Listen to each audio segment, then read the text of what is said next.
Thank you so much, Meredith, for having me and to the UConnect community as a whole. It's really wonderful to be here today. And hi, everyone joining me, whether it's now or later. And welcome to Online Career Development that reaches all ages, programs, and places.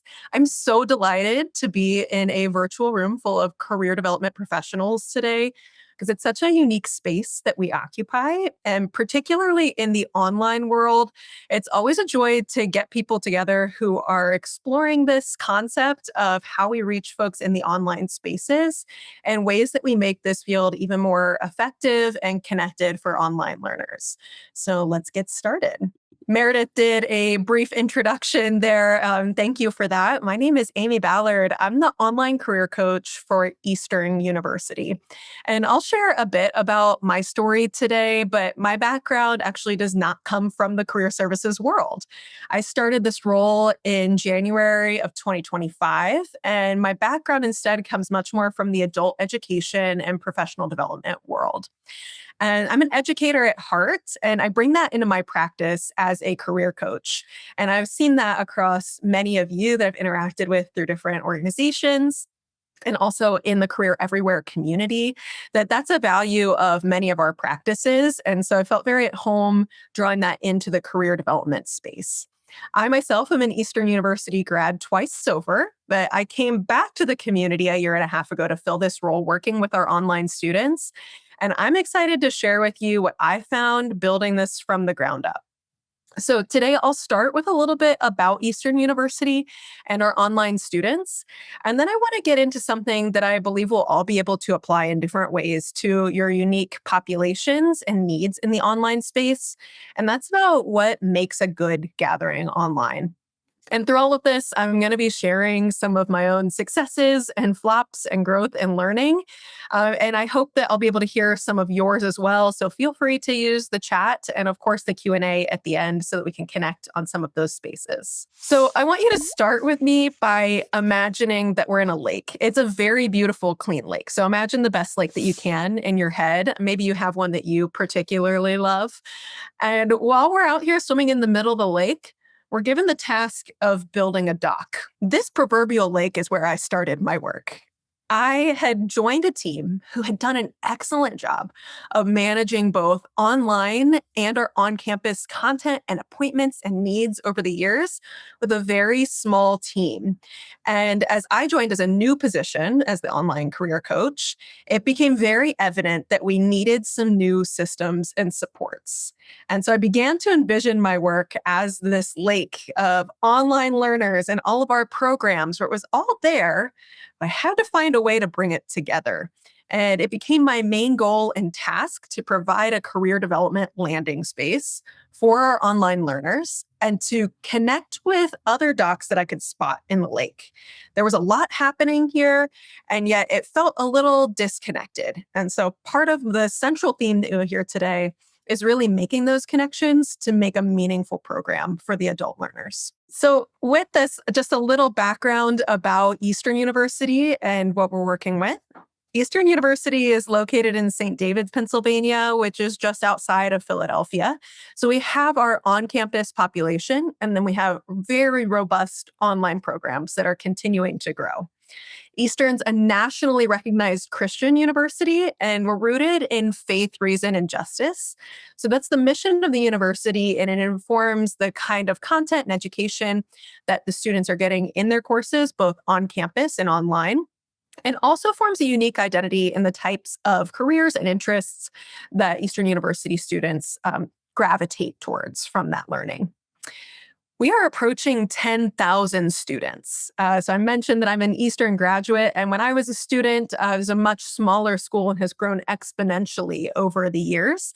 And so the fact that we're approaching 10,000 and that 2/3 of those are online, we are really reimagining what it means to be an Eastern student and what the needs of those Eastern students are. So for the online student population, we are looking at a lot of challenges. There are really diverse age groups. In my experiences with meeting with students, I have met with our students as young as 18 and as old as 65 and one-on-one appointments alone. And you get a really big variety there, right? Some folks are retiring from a corporate career and wanting to switch into social work in this next chapter of their lives so that they can make an impact on their community. Some folks are in a really rural area and have family care responsibilities. And so it's much easier for them, even though they're a more traditional age student, to be in this online space so that they can have access to do their courses when they're able and not be constricted by the commutes, the expenses of living on campus, and they can still meet the needs of their family commitments and other things going on in their lives. We also have really diverse programs online with really varied requirements. So we have everything from Associates of Arts programs all the way up to PhD programs, and we see everything in between. The largest conglomeration within the online students are our graduate programs, and particularly in data science, as well as the MBA, are the largest two there. But we do see a little bit of everyone in these programs. They're coming from all over the USA and parts of the world. Just a few weeks ago, I met with a student who was joining from Indonesia, and it was 2 a.m. their time. So I felt very humbled that they chose to make an appointment at such an early hour of the morning, but they're coming from across the world. And also, we have new terms and new graduates every 7 weeks. So running on these smaller 7-week terms, students are able to get really impactful information in a short time and complete them in these short cycles. So they're able to move through their programs efficiently. But also that means we have new people constantly coming in these 7-week rotations, people progressing through their programs, and then also have new graduates all the time. So if you join today and you are here wondering, wow, Amy, did you solve all of these problems that are on the screen? Unfortunately, I have bad news for you. I did not solve all of the problems because there are a lot of challenges in this space. But what I do want to share today is what I've learned from working with this large variety of people, how I've been able to meet people where they are and scale for different challenges, and what principles I used that you might be able to apply to your programs and your unique populations and learners. And even more than that, I'm excited to lean into the broader conversation today and hear your questions, ideas, and concerns as we look through this. So let's get back to that lake. I knew that if I was going to build a dock in this space and have this centralized space for people to be able to gather and access the services that exist here, I was going to need a lot of tools. And so I went to start thinking about what I had available to me. Now, for those of you who work on campus with learners, we have annual events like our Cake with Careers and our Coffee with Careers and our Cookout with Careers. Wild successes, right?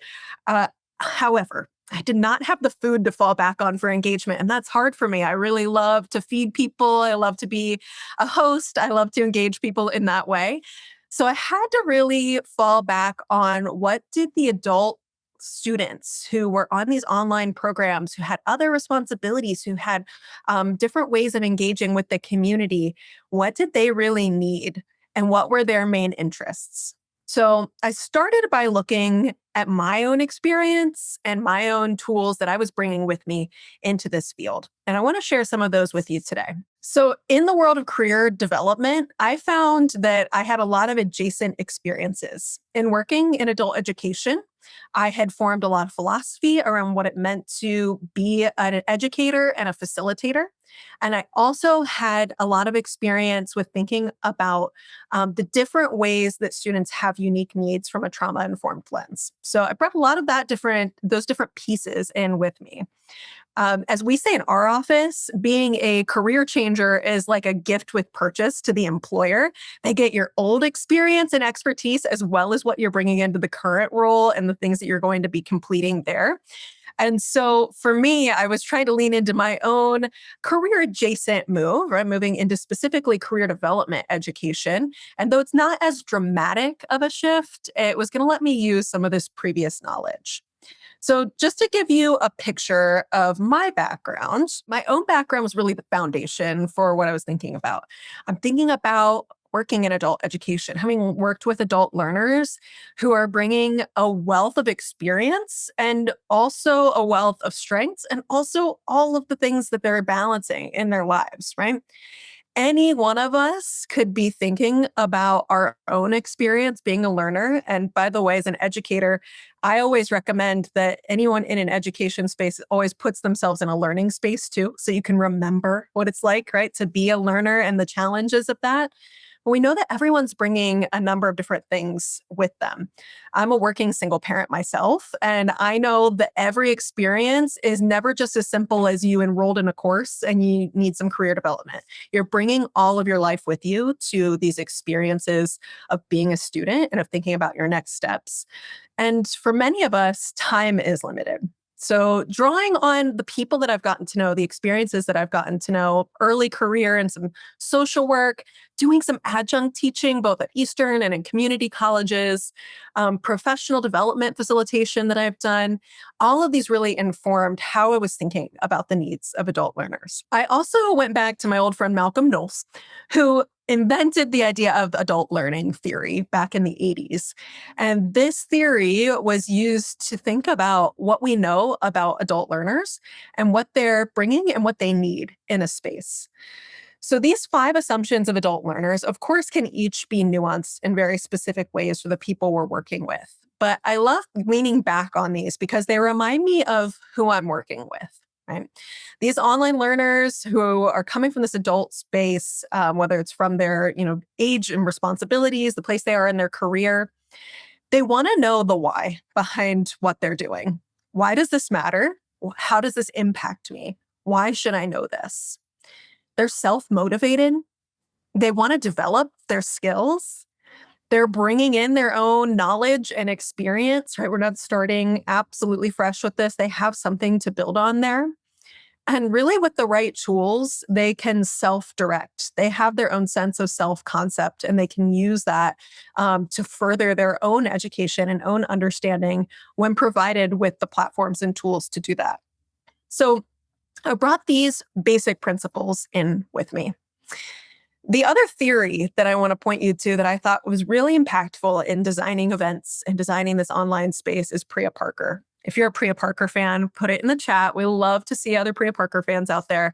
But Priya Parker's work really is centralized around the idea that gathering is about creating meaning over simply fulfilling a function. We can all fulfill functions on our list, right? Where you check off like, well, every year we do this, so we're going to do this again, right? And we get that checked off our list and we're done. We provide appointments, so we're just going to keep providing appointments at the same times and the same structure that we've always provided appointments. Really, Priya Parker's work says, no, let's be innovative. Let's be great hosts in this space. Let's invite people into more than just a function, but something that connects people together and creates a shared meaning in a space. So if you get a chance to check out The Art of Gathering, I think there's a lot of valuable things in there for us as career development professionals. And I think there's a lot to apply in the online space as well. So what's a good gathering? This really made me ask the question for my learners because let's be honest, you all are so generous with your time today. Thank you for coming on or for listening to this later. But no one needs another Zoom in their life, right? So we have to find ways to make it really connected and meaningful for ourselves, right? When we're coming to events like this, but especially for our learners whose time and resources are limited. And also because, at least at Eastern, careers is an opt-in option for our learners. So I want to make sure that I'm providing something of great value for them so they have a reason to opt in and continue working with us. So using the different theories that I just pointed to, I took these basic principles out. I wanted to provide meaningful content. I needed it to be accessible and flexible because everybody's bringing in different experiences and needs to this. I wanted it to be rooted in the opportunity for connection. And I wanted it to build on wherever they are, their existing knowledge and their existing communities. Many of you who are doing this work of engaging online learners know this already, but there are already pockets that are connecting in the online spaces. So how do I find those? How do I make sure that I'm working alongside what's already working in that space? So that's what led me to be really passionate about providing these opportunities for all ages and programs and places. And I want to give you some of the ways that I've been able to do that with the space that I'm working on. Before I do that, you should know whatever Career Center space you're coming from, I hope that you'll be able to find something that relates. In our Career Center at Eastern University, as of the time of this presentation and recording, has 4 staff members. And so we were able to scale some of these things in meaningful ways and also get really creative about how we used our time and resources to really engage folks. So I hope that there's something that you can take away no matter what size staff you're working with here. So the first one is ages. I had to start by really thinking about the many different student interests and needs across the career lifecycle. And this meant being really clear about who I was reaching out to for certain events. It became clear to me that I could offer generalized webinars, right? That might be of value to different people, but really it was much more effective to think, hey, this webinar is more focused on folks who are early career. This one is more focused on folks who are career changers, and maybe something a little bit more nuanced for folks who are in the PhD space and are taking that step in their career. There were very diverse needs. And so I stopped trying to meet a general demand and just offer very vague information. And I started getting clear on what I was hearing from student interests and their different needs across their entire career life cycle. I also wanted to make sure that I was providing opportunities to connect with others, and the students were getting the chance to see representation from all different experiences and ages. I'd be curious if any of you have had this experience too, because I was talking to a lot of students in our individual one-on-one appointments who would say to me, my situation's really unique. I'm a parent. I have 15 years experience teaching in schools, but I realized that I really want to pursue data science. And what I began saying to people is actually, I talked to 3 other people who were doing that this week. There was actually a lot of common ground for folks, and they just didn't know because they didn't have as many opportunities online to really connect with other people in that way and to talk about their career development in that way. So finding these opportunities to create networking events and opportunities for folks to gather online at different times and in different spaces and around different topics was really helpful to bring them together and see that they weren't alone. And the same thing when we've had alumni panels or alumni come back to speak individually, having representation from all different experiences and ages, from folks who went directly from our BSW to MSW program, who are early career and really jumping in, to folks who are in their mid to late 50s and making a career change. We've seen all of them in these events so that everyone has a chance to see themselves reflected in these events and different experiences. I also have focused on having high impact, brief content with clear takeaways. So when I do something like a webinar or like some kind of event that engages people about best practices with resumes, whatever it might look like, I try not to do events that are longer than 30 minutes. And I typically try to keep them even shorter. Folks do not have time, like we mentioned before, just to jump on Zoom for fun. They're often joining on lunch breaks or, taking a shift off of doing bedtime duty that night so they can jump online to get connected to some of these resources. So I try to make sure that I'm giving them the most high impact tools and brief content and reasonable resources to run with it to the next step. And the last thing is with ages, and you'll see this as a recurring theme, and it will be no surprise to those of you in the UConnect greater community here, but having a 24/7 space to access the resources is so important.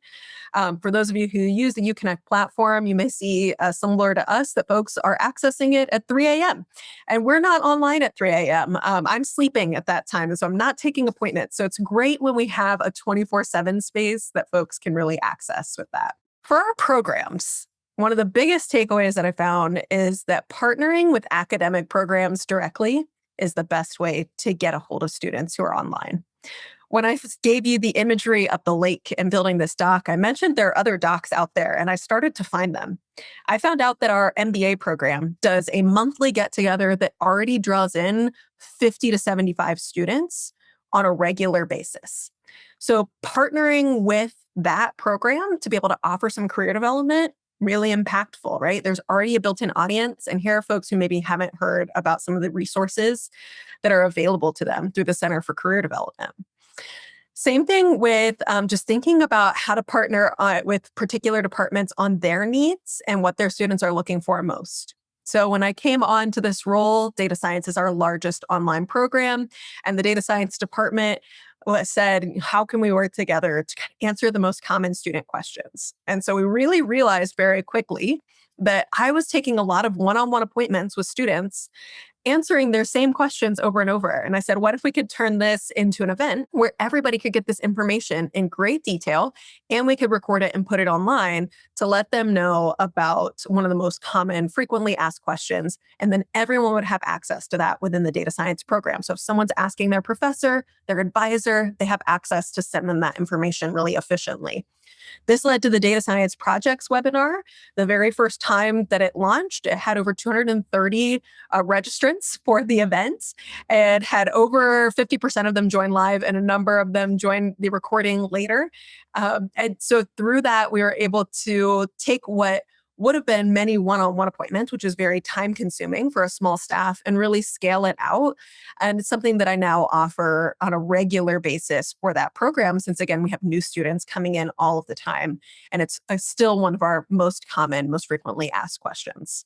I also have built some regular routines with like the MSW program to align with their internship deadlines and do some webinars around internship search and resume workshops. What I found again is focusing in for these folks really helped them to be able to understand that this resume workshop is not just generally, here's how you write a resume. This is specifically for you. You're an MSW student. We're here for you.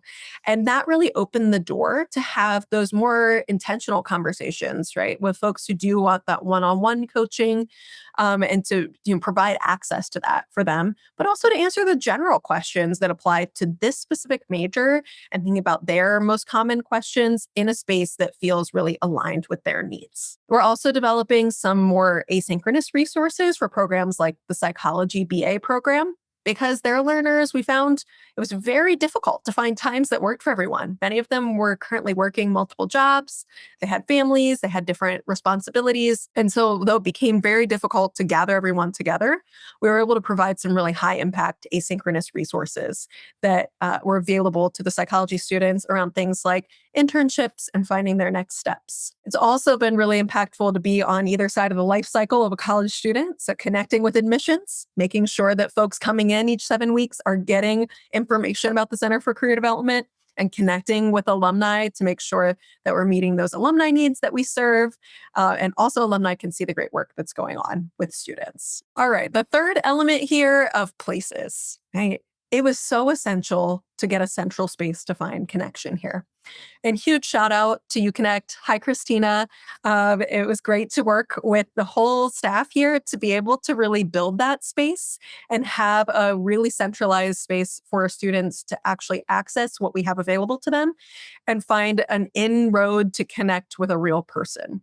Being an online student is really challenging if you don't feel like you have a connection to the community. And we know a lot more in the world now of education and our work that belonging is actually essential to student success, right? It's not like a bonus. It really increases graduation rates and does a lot of the intense work there behind the scenes. And so we want to make sure that there was a space for students to feel like they were represented and seen and also had a road to talk to a real person. Again, we also were working and continuing to work on offering time zone friendly events. So we do offer some different evening hours and shift around drop-ins that are offered at maybe 8 to 9 p.m. at night, which is going to meet time zones that normally wouldn't be able to meet during a 10 to 4 kind of schedule in an office.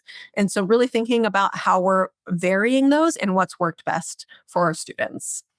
The 24/7 online space, again, more than just connection, but also thinking about time constraints. We wanted to offer that to them for folks who are logging on at that 3 a.m. hour. We also started offering asynchronous resume reviews through our Handshake platform, where students can come on not just only to make a Zoom opportunity to meet with a a career advisor, but also that they could submit their resume and ask for written feedback. And then expanding past just Zoom, there are so many different ways to meet together online. And again, I think people sometimes get a little disenchanted with just getting on another Zoom in another breakout room. So we started playing around with more interactive platforms as well.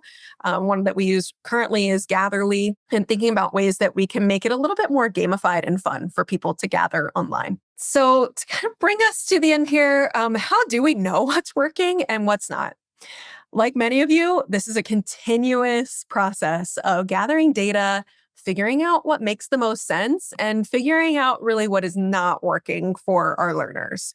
So I do want to start with the Flops Hall of Fame today, because really not everything has been beautifully presented and wrapped up with a bow here. We did an event last August with the live alumni speaker where no one showed up for the actual live event. We had 40 RSVPs. No one actually came. And so that was a really humbling experience to, get there and think, okay, maybe August isn't the best month to bring an alum back, right? People are traveling, people are busy. This timing did not work. Even though people said they were interested, it was not a good timing and opportunity for that. I had a networking night with students, again, that registered, but only one student actually came on. And this led to some great opportunities for thinking about how do we kind of rework the networking experience and think about how we draw in alums to participate, staff to participate, a number of different things there, just to make sure that we have the opportunity for everybody to have a meaningful experience at networking night. So it was great to connect one-on-one with that student. We did have a technical error, right, that prevented one of our highest RSVP events from happening at all. So I had to reschedule that. The nature of online work, as I like to say, I spend a lot of my life on Zoom and on camera. And every day it brings something new to us. So we just have to roll with the punches with some of those things. And I put together one webinar series that looked great on paper, looked great to stakeholders, but actually did not end up having a lot of interest because it wasn't specific enough. And so I hope that if you are experimenting with your own online program, that you can see these and understand that we have all had these kinds of experiences. And I have used those also as points to say there's still a lot of growth that can happen. There's still a lot of experience that we can get from that. Okay, so what did work? What actually worked for us in the Eastern University space in 2025, there were 92 events for online students. So we moved from having occasional events for online students, like drop-in hours and some speakers, to weekly content that was available for them, weekly opportunities to get connected. And so those varied from more of a low buy-in, like drop-in hour event that would happen every week, to doing different workshops and webinars. We started doing these networking events where students could come together and network with their peers on this Gatherly platform. The departmental collaborations, the graduation celebrations for online students who maybe couldn't make it to graduation or even just had questions about what it meant to participate in graduation, gave them an opportunity to engage with us and to provide that from the career development standpoint as well. Speaker events, we had 9 different alumni come back, as well as some other outside speakers. And then we also brought in multiple employers that had nationwide presences to be able to talk about hiring practices, what students had questions about, because there are so many questions about what's happening to my resume when it gets out there, what should I be paying attention to, and to be able to offer opportunities to our students as well. From those 92 events, we had 2,300 total signups in that space, 2,310 to be exact. There were over 1,000 students who did attend those events in real time. As any of us know, with the online space, there's a lot of attrition there, especially free events. But we also saw 311 replay views during the year on the YouTube channel. So we know people were engaging there as well and accessing this information in other space. During the year 2025 in the fall, we also launched our UConnect platform. So there was a lot of excitement and students being able to find these things there as well. Overall, if I could give you the summary of what worked best, again, it was these focused events. Our learners wanted clear takeaways and a clear audience. Is this for me? and what am I going to be able to get from it? They also really like continuity. So with a weekly drop-in option, a lot of us were able to say, okay, the learners who maybe weren't sure about making a 45-minute appointment were willing to come to 10-minute drop-ins, right? And then maybe they came back to drop in next week with one more question, and then they made an appointment, and then they came to a webinar. So we saw that continuous growth there. The partnerships and faculty engagement was also really key here. Again, those programs that were already doing things like our MBA gathering, there were some student groups that were meeting. And the more that I was able to engage with the different groups around campus and faculty members around campus, the more students were drawn in to the events as well. Word of mouth, really impactful, right? I would get an appointment and then all of a sudden see 3 more MSW appointments show up. And they'd say, oh, my friend told me that this is a good place to come. So getting that communication amongst students is really powerful. And then again, the opportunity to connect students to one another and to career development staff is really powerful because having a face and a name to connect to this really increases that sense of belonging. And it increases a student's feeling that they have someone they can count on. I usually start my webinars with students by saying, if you leave with nothing else, know that you have someone that you can call on when you have a career question. Right? If you don't get any more of the material, I want you to know there's someone you can email, someone that you can contact there. So we still have a lot of areas for growth that I'm excited about. Some of the ones that I'm focusing on right now are continuing to build out our online resources for students in that asynchronous way. So again, they have an inroad to meet with us. Thanks to UConnect. And again, thanks to Christina for helping us get a great setup there. We also are increasing the amount of outcomes data that we're collecting. And so we'll learn a lot more about what was valuable to students during their experience and what we can continue to improve specifically in that online audience. And then I'm continuing to increase contact points around campus because none of this work happens in a silo. All of our work has to be interconnected. And so thinking about more contact points with professors, with staff, that everyone knows what we're up to and where they can find that, I think will bring the most impact to students being able to get specific things that they need. So if you're starting this process or you're in the middle of this process, I do recommend just starting with some of those basic questions about really understanding who you're working with. Ask yourself, who is it that we're supporting? What do you know about your learners and what are their specific needs? This is an ongoing process, right? But starting to get some of those things down. Where are they gathering? And where can they gather? Where can you draw people together? How can you show up consistently and offer numerous things to build up the trust with that community and know that you're a space they can continue to come back to? And how do we continue to invite connection throughout all of this process? So I want to say a huge thanks to all of you for joining me in this conversation today. There's still so much to learn, and I hope we can continue to learn from one another. And I do invite you to check out our website at careers.eastern.edu, as well as to be in touch with me directly through LinkedIn or through my email. And you can also find me through the Career Everywhere community. Thank you so much. Thanks, Amy. Folks, if you have questions, please put them in the Q&A box. I had a quick question, Amy. So I think you mentioned earlier that you have a team of 4, right? Supporting like 10,000. So, yes. Not a big ratio at all there, right? I'm curious, are you kind of the primary point person for the online programming and support? Yes, I am. So our office has a director and assistant director. And then we have an administrative assistant and then me for the online space. So we do all take appointments from the online community. However, I'm the primary person. I only take our online students. So many of them are funneled to me. Okay. So you probably got a lot on your plate then. Clearly. And that kind of goes back to the data science piece, right? When I think about building that webinar, it was the realization of even if I saw a student every hour of the day, right? Which isn't possible, but every hour that I'm available, I'm seeing 40 students a week. I still couldn't meet with everybody that's out there. And so how can I make it accessible to everyone in other ways? And how can I meet larger groups of people on common needs and common interests that they have? Yeah, absolutely. Well, we just had a question come in from Amanda. I'm going to spotlight it here so we can all see it. Amanda asked, can you talk a bit more about the networking events and how they are structured and how many people usually engage? Yeah, Amanda, thank you so much for that question. So I really have enjoyed trial and erroring these networking events because there are a lot of different ways to do it. The platform that I use called Gatherly. It is gamified in that students can click around on a map and they can join different conversations with different people. And so the way that I've set it up is I've created little booths within this map that students can join that have different themes of questions around whatever group is gathering. So if I have a group of MBA students gathering, they're all more MBA career focused questions, but they run on different themes that allow them to have a conversation with someone that's more than, so what do you do? How long have you been here at Eastern? What are you hoping to do next? Right? Those are valuable, but that's kind of the first level of conversation. I want to really draw into some deeper themes and questions that I'm hearing from folks that they might be able to dig a little deeper into their own connections with one another.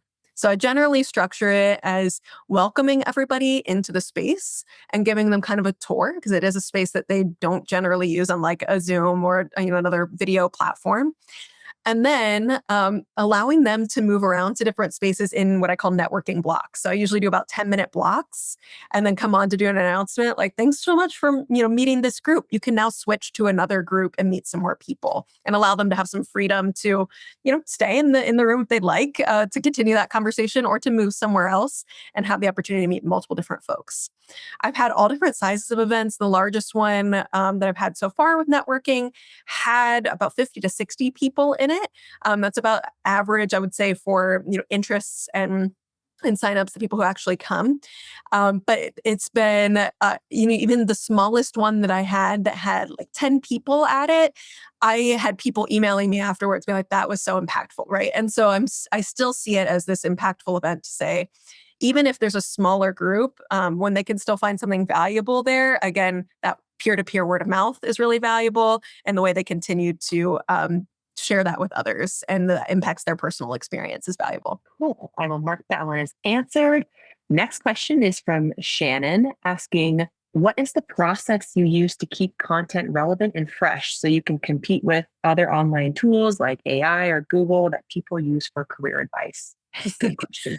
I feel like we could relate to doctors on this, right? Because I think all of us have, Googled or gotten an AI response about a medical problem by this point, right?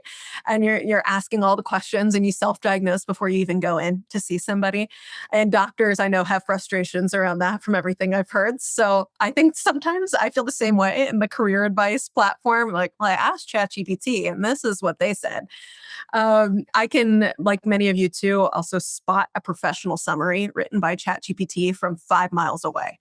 And so to me, I think there's still a very human aspect of career development, because it is humans ultimately doing the hiring, even if we're also catering to some of these AI systems for sorting out resumes and ranking resumes, et cetera. So it's been that balance of definitely promoting some of the tools that we use. We use Big Interview. I know a lot of schools are using, Job Scan or other types of platforms that help to review resumes. They're so valuable to us. But having a human conversation about, does this really make sense for my resume? And here's what ChatGPT told me to say about my bullet points, but I don't think it really reflects what I did. And being able to flesh that out with a real human voice, I think, is still valuable. And so I do try to center the human approach to what we do. And again, like putting a face with the career services office, I think, is an important piece to that. In terms of keeping the content relevant and fresh, one of my hacks, Shannon, is just to recycle the material that actually worked really well and bring it back in a couple of terms, because we have a lot of new students or somebody missed it the first time. So if something is working, I do it a couple times a year at least, just to keep it in the rotation.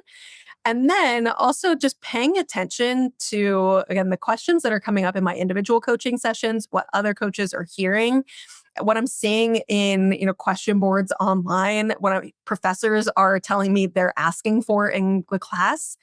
Those are all the things that I come back to. And the more practical they are, the better results I see from that. Cool. And then we had a couple questions about platforms. So this person asked, do you host gathering events through a Zoom meeting or a different platform? I think you were talking about Gatherly. Is that the main one? Yes, I was talking about Gatherly. Christina, thank you for putting that in the chat also. So you can find them at gatherly.io. And that's a great platform just to be able to, again, mix and match people in different ways. They have a lot of different engagement pieces on there. You can even set up like a little game room for people to take a break during your event. You could do career fairs on there, a lot of other things. So that's been a very effective platform for me. And again, I think just mixing up the environment for folks is really helpful. Yeah. Do you know, is that like a free thing or do they have a freemium model? There is a model. So just depending on your needs, there are different kind of buy-in levels, but they have depending on school size, the group sizes that you're using, a lot of different options and tools. And their customer service, in my experience, has been excellent to help you try that out. And I'm assuming that that is also what Emily in the chat was referring to. She asked, what was the mapping networking platform? Yes, that's the one. Gatherly. Okay.